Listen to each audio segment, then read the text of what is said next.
Let's continue our conversation about why large companies struggle with agility. True story.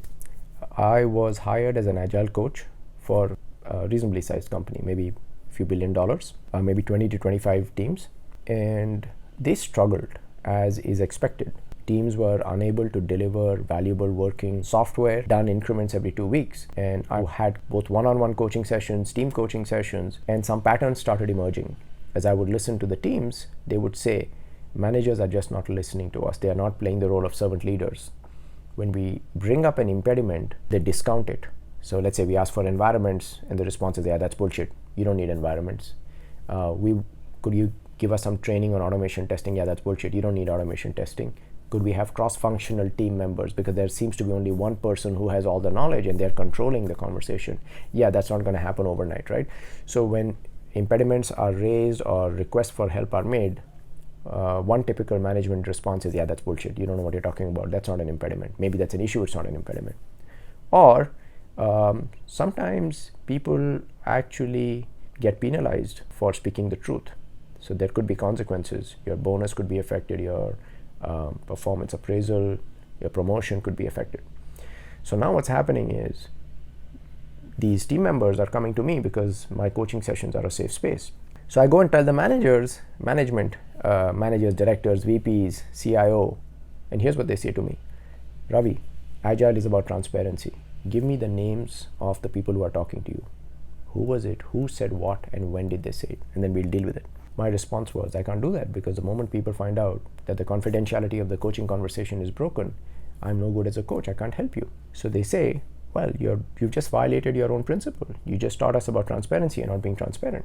So I make them counter offers. I said, well, how can you reflect on why is it that your team feels safe talking to me but not talking to you? How might you improve the relationship?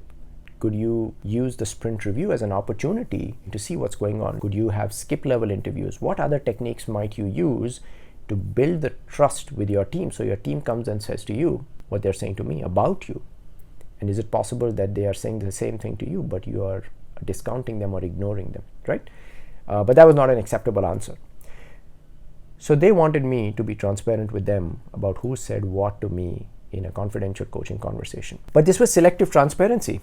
There were some other rules about transparency. I am an executive in a $1 billion company. Do not come and tell me where I need to get better. They even threatened me. Said, be careful, don't make an enemy out of an executive in a $1 billion company. So there's selective transparency. Be transparent about what my team is saying about me, but don't be transparent with me about myself. Rule number 2, do not call me out. Don't be transparent about me in front of my colleagues. Don't be transparent about me in front of my direct reports. Don't be transparent about me in front of my boss. And do not, under any circumstances, be transparent in front of the CEO. As long as you do that, we are fine. We are all for transparency. Needless to say, I did not last very long. That was one of the last conversations I had with this client. I wanted to use this to illustrate why large companies struggle with agility. As you get positions of higher power in a large company, chances are you have greater budget. You have more people reporting into your organization. And then what happens is power corrupts and absolute power corrupts absolutely. So because you have so much power, people want to keep their job, they want to keep their benefits, maybe they want to get promoted, they don't want to get on your shit list. So they keep coming and farming bullshit to you. They try to figure out what kind of things you want to hear. And if you've surrounded yourself with people who don't have the guts to speak truth to power, all you hear is how awesome you are, how smart you are.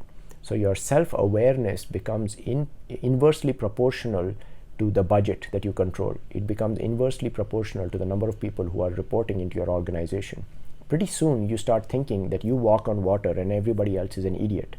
Now along comes an agile coach, and that agile coach starts using transparency and starts being transparent with you on where you can do better as a servant leader, and you're not accustomed to it. Your whole body rebels at that feedback because maybe for years you've never had anyone come and give you that kind of feedback, right? So if you are uncomfortable with transparency and getting feedback and seeing the truth being revealed in events like the sprint review or other events, and if people cannot be transparent about you, with you, in front of your team, in front of your peers, in front of your boss, in front of the CEO, the first principle of Agile and Scrum is violated. Without transparency, you cannot inspect. Without inspection, you cannot learn. Without learn, you cannot adapt. What's the moral of the story? Before you spend even a dime on Agile transformation, look in the mirror, ask yourself, are you ready for transparency? The truth will piss you off, but it will set you free. But you must be ready to face the truth. If you're not, don't waste time and money on Agile.